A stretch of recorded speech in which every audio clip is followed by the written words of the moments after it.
A gente tá vivendo uma simulação? É isso que eu quero perguntar. Isso aqui é uma simulação? Eu tenho a mesma pergunta que você. Eu tenho essa dúvida. Eu confesso que eu tenho essa dúvida. Quanto mais tu descobre essas coisas misteriosas da existência, começa a dar mais dúvidas sobre o que é tudo isso. Muita. E vai ser muito difícil bater um martelo.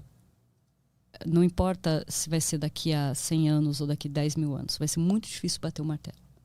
Porque o que acontece? Tudo é uma simulação.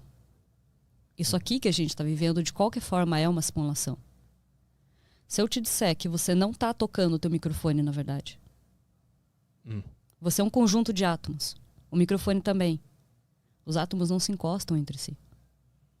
Então, na verdade, os átomos relacionados à pele da sua mão, eles têm uma relação de frequência diferente dos átomos da superfície do microfone. Então, quando eles se aproximam, eles tendem a tentar se repelir.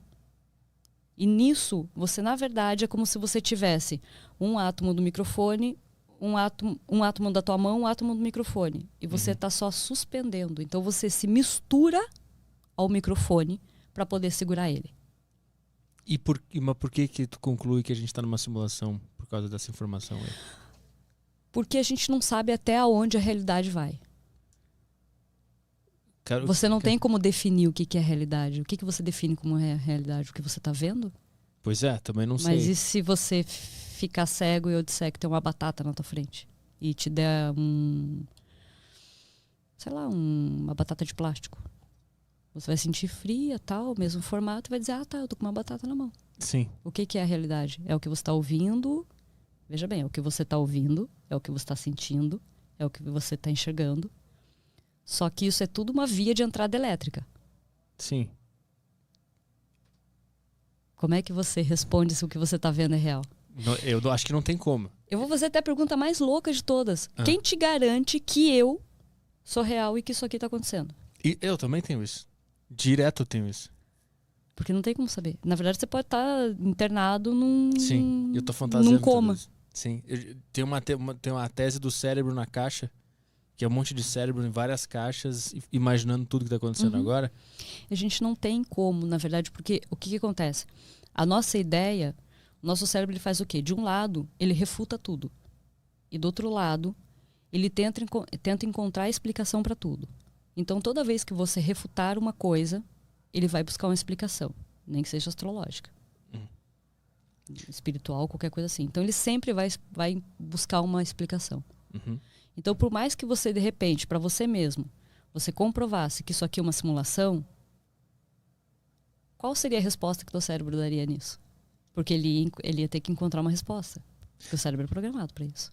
Mas o que acontece se ele não achar nenhuma resposta? Ele não consegue aceitar não ter resposta? Vai achar. É aquela coisa assim, sabe? Por exemplo, assim, passa 4 anos e de repente uma coisa que você ouviu faz sentido. Você olha e fala, nossa, é verdade, aquilo que aconteceu 4 anos atrás, agora eu entendi. Entendeu, Lufas? Entendeu? Mas aí tu acha que essa resposta... Ele achou só a justificativa. Então, tu acha que essas respostas são mentiras pra gente se enganar e continuar vivendo? Olha, eu não posso responder essas coisas assim pra todo mundo, porque daí eu posso bugar muita gente ao mesmo tempo. Mas é isso que a gente quer. Olha, tecnicamente, se for pra gente olhar bem friamente mesmo, né, pela ótica da ciência, nada disso existe e tudo existe ao mesmo tempo. Só que o nosso cérebro ele não consegue entender que nada existe e tudo existe. Então, por exemplo, vamos pegar o aspecto Deus. Tô falando, mas assim, não quer dizer que eu sou bem religiosa, tá? Então, assim, eu acredito em Deus. Só vou dar como exemplo para você poder entender. Você pega, por exemplo, Deus.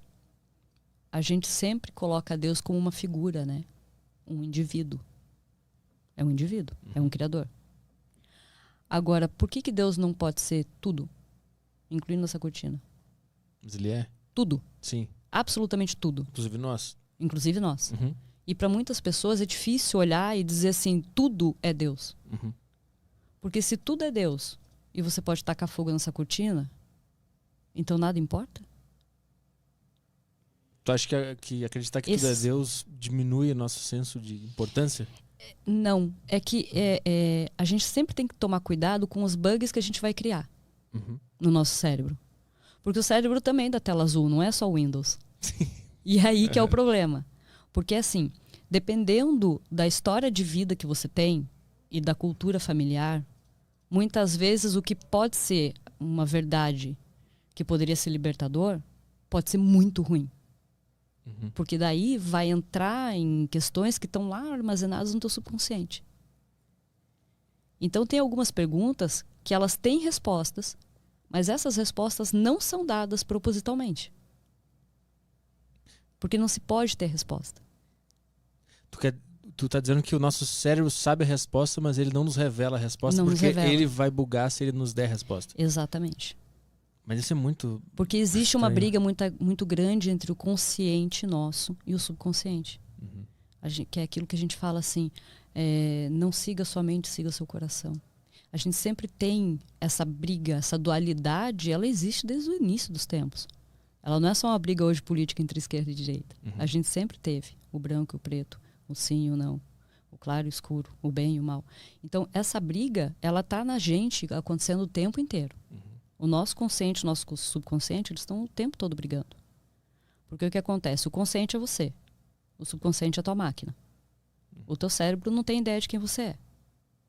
Na verdade, ele nem se importa. Porque ele não tem consciência de indivíduo. Quem tem consciência de indivíduo é você. Então, até que ponto ele consegue absorver informações que muitas vezes você olha assim, como indivíduo, se me disserem, por exemplo, assim, sim, existe vida em outros planetas. Eu super aceito. Você aceita. O teu cérebro pode não aceitar.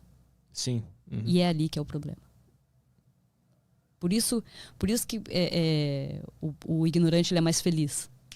Porque quanto mais você vai aprendendo, quanto mais você vai se aprofundando, mais você vai percebendo que as coisas estão indo muito mais além do que até você que está se aprofundando muito consegue entender.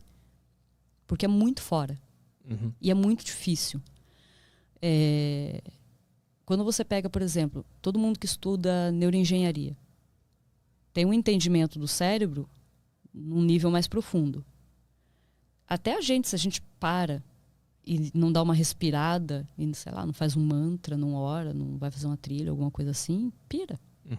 Porque tem uma noção de que o quanto é muito jogo elétrico acontecendo e muita decisão sendo tomada que não é pelo indivíduo, e sim pelo subconsciente dele.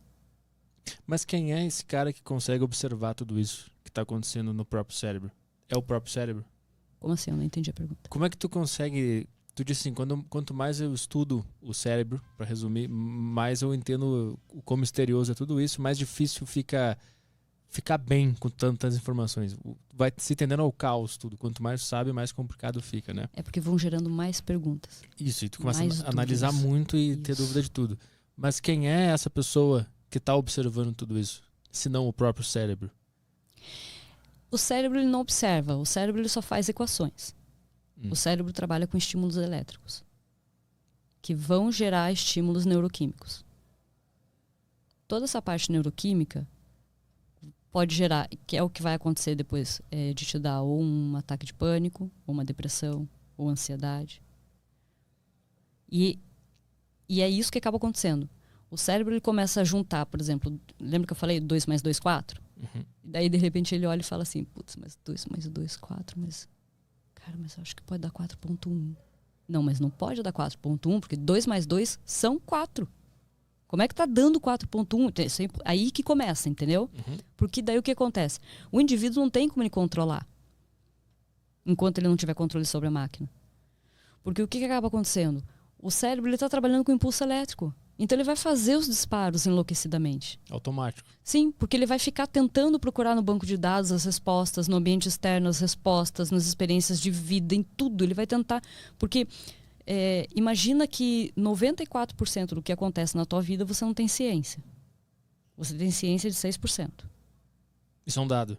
Isso é um dado. Isso é um dado. Você só tem consciência de 6%. Meu Deus. 94%, o teu cérebro sabe. Tá lá. Armazenou. O meu cérebro, por exemplo, ele sabe até o que está acontecendo aqui. Eu não estou prestando atenção, mas ele sabe. Então o cérebro está armazenando isso tudo o tempo inteiro. Aí o que ele começa a fazer? Mas tem alguma coisa errada. 2 mais 2 era para dar 4. Por que está dando diferente? Aí ele começa a procurar. E daí ele vai fazendo aquela varredura no banco de dados. E vai. Só que ele não consegue encontrar a resposta. Por quê? Porque o dado não está lá ainda. Uhum. E daí ele fica tentando. E aí tu vai pirando, porque o que acontece? Aquilo vai começar a vir pro consciente de que forma? Seja numa crise de ansiedade, numa crise de pânico, seja numa bulimia, uma anorexia. Uhum. Porque o que acontece? Estímulo elétrico gera estímulo neuroquímico. Uhum. Quando tu diz assim, o meu cérebro sabe o que está acontecendo aqui, mas eu não. Quem é o eu? O eu sou eu.